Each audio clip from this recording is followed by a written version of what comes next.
I'm here with Steven Pressfield, the amazing author of The War of Art, Turning Pro, Gates of Fire.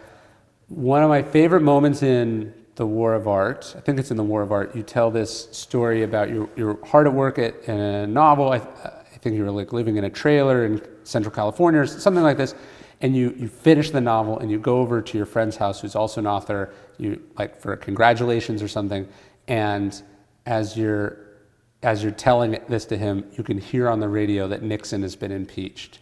And you said you'd missed all of Watergate. Oh. And I love that, and I think, honestly, I probably think about that once a week because we live in times that are as equally tumultuous and divisive, and there's more news than ever.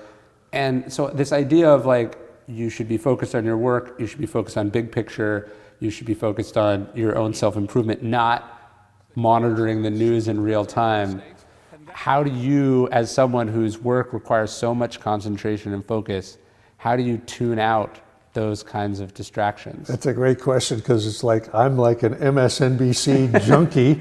I know I was on MSNBC once and you emailed me like 2 minutes after. You're like, I just saw you. And I was like, no, what's he doing? That's right. You were on with the other person named Holiday, whatever Yes. Her name is, I forgot her name. Anyway, I do believe in being a citizen. We're in a democracy, and you do have to kind of, Sure. You don't want to tune it out. It's a tough, compartmentalization exercise. When I was doing that other thing, I was, we talked before, you and I, about how my bugaboo was never finishing something. Yeah. And when I was I was living in this little house, and I was like, I had to finish this book, come hell or high water. Yeah. And I tuned everything out.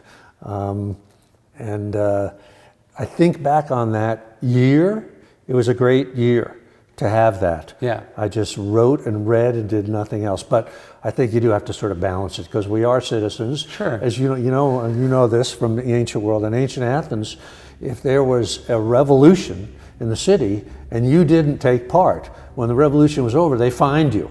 Oh, because a heavy fine. Yeah. Because they thought, we don't want guys sitting on the sidelines. In fact, the word in ancient Greek, or Greek for a person who does not participate, is idiotes, And so they wanted, we're in a democracy. At least we once were in a democracy. Not to push back, but I think the problem is, and it doesn't surprise me that we've internalized this, but people now confuse watching the news with participating. Yeah. And I'm not sure they're the same That's thing. true, yeah. That's true. But I totally agree. You know what's interesting? I bet more people watch the news than vote, right? Which is sort of a sign of. In the ancient world, the big distinction between the Stoics and the Epicureans is the Epicureans believed you should attend to your own self-improvement, and the Stoics believed you should attend to your own self-improvement, but you had to be active in politics. And so I totally agree that we have to be active. I think the problem is people have just become news junkies, and I'm just not sure watching the news equals being informed. True. Which leads to another question of what can you do as a citizen these days? It's a really flaws in our system where they say that the American people want A, B, C, D, and then you look at what Congress and the president are delivering, which is none of that. So it's really, how do you participate? There's not marches in the streets anymore. Sure, maybe it's like we need more people running for office than, complaining about people who are currently in office. And I think the Stoics would certainly agree that it's about actually, having some skin in the game. Right. I read this fascinating article a couple months ago that was like, in the State Department, the State Department has the access to the best intelligence in the world, right? And we're facing, we got a Russia problem, we got a China problem, but one of the books that they're passing through the State Department is Thucydides. Like they're reading history of the Peloponnesian War because good for them, they should. Because Spartan and Athens, America, China, the ascendant power, the dominant power, and so I think that's maybe something else I would sort of want the listener to think about here is like getting real-time information is not necessarily the best way to be informed, and that perhaps what we need or what I would urge people to think about is like go to the deeper.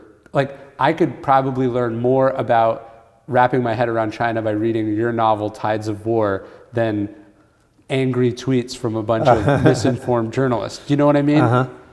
Which is why I salute you for doing your reading list every month. You know, thank you. You know, if people could, you know, I can't do it, but if other people could do it, it would be great. But the really hard part is there is, especially if you have smart friends or you're in well-educated circles, there is an immense amount of peer pressure to show that you are up on things. Yeah. And one of my favorite quotes from Epictetus, he says, if you wish to improve, and I think this goes to your point about finishing that novel, he says, be content to be seen as clueless or ignorant on some matters. And that's a great one. I never heard that before. Can you go, I didn't hear about that. Tell me, you know, like, I don't know.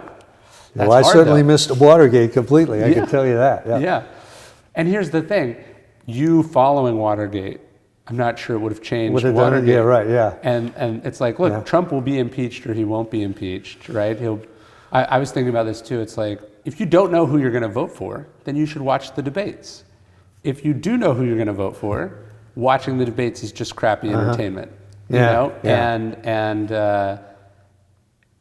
But it somehow feels like you're contributing. You know, this isn't American Idol. You're not voting, you know, on the phone as the process goes. The other thing, in all seriousness, is that when I watch the news or those shows, a lot of it for me is a reality check, because we're bombarded with so many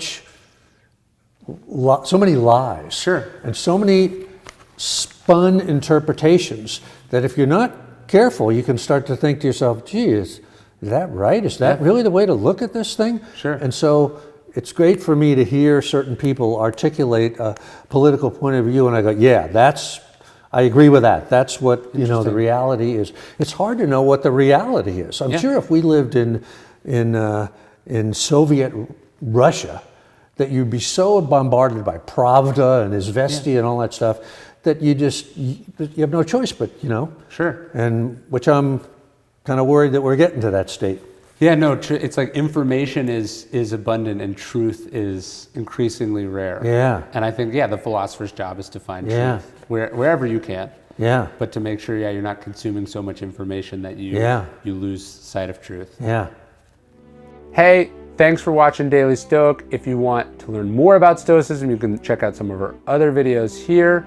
Subscribe, we'd really appreciate it.